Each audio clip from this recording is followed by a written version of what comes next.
Shalom, salam sejahtera. Renungan malam seiman ditulis oleh Dr. Kathleen Wijaya Kuntaraf dan Pendeta Dr. Jonathan Kuntaraf. Judul renungan malam kita pada malam ini adalah Allah pelindung kita. Tetapi Tuhan adalah setia. Ia akan menguatkan hatimu dan memelihara kamu terhadap yang jahat. 2 Tesalonika 3 ayat 3.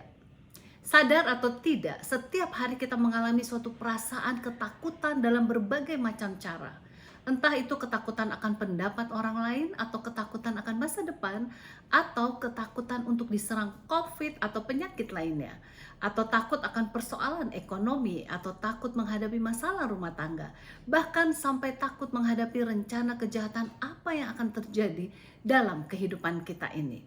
Jadi sangat jelas kita membutuhkan suatu penghiburan dan keyakinan dalam kehidupan kita ini.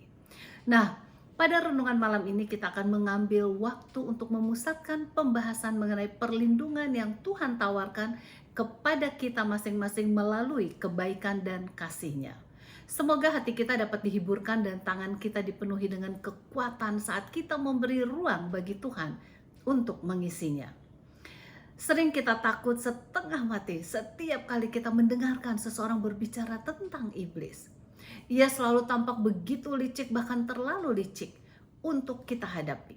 Kita melihat seseorang setelah menjadi Kristen diselimuti dengan berbagai godaan sehingga ia jatuh. Dan sedihnya banyak yang menganggap itu adalah kehendak Tuhan bagi orang tersebut. Kita banyak mendengarkan tentang cara-cara di mana dunia begitu ditipu oleh rencana iblis sampai rasanya seolah-olah kita tidak berdaya untuk sepenuhnya mengatakan atau mengalahkan musuh yang kuat dan licik ini. Nah, apakah Anda pernah merasakan seperti itu? Apakah Anda pernah merasakan musuh yang Anda hadapi itu tampak terlalu kuat untuk dikalahkan? Apakah musuh Anda itu tampaknya terlalu licik untuk dihadapi? Apakah Anda merasa musuh Anda begitu kuat menggenggam Anda dalam cengkramannya sehingga tidak mungkin untuk Anda dapat melarikan diri daripadanya? Fakta terpenting yang harus Anda ketahui tentang setan adalah bahwa ia adalah bapak segala pendusta. Yohanes 8 ayat 44 berkata, "Iblislah yang menjadi bapamu dan kamu ingin melakukan keinginan-keinginan bapamu." Ia adalah pembunuh manusia sejak semula dan tidak hidup dalam kebenaran, sebab di dalam dia tidak ada kebenaran. Apabila ia berkata dusta, ia berkata atas kehendaknya sendiri, sebab ia adalah pendusta dan bapa segala dusta. Izinkan kebenaran ayat ini meresap di hati Anda. Semua yang iblis katakan kepada Anda adalah suatu kebohongan. Ia tidak bisa mengatakan kebenaran dengan sepenuhnya. Segala sesuatu yang iblis katakan kepada Anda senantiasa bertentangan dengan apa yang dikatakan Tuhan, pencipta dari seluruh kebenaran. Semua bisikan iblis tentang kekuatannya dan ketidakmampuan Anda untuk mengalahkannya sangat bertentangan dengan firman Tuhan.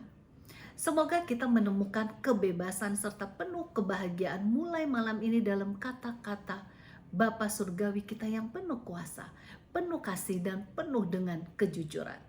Marilah kita izinkan roh Tuhan untuk masuk ke dalam hati kita masing-masing, sehingga kebohongan musuh yang kita percayai selama ini dapat dikoreksi dan akhirnya kita dapat berjalan dalam kehidupan yang berlimpah yang tersedia bagi kita masing-masing melalui Yesus Kristus.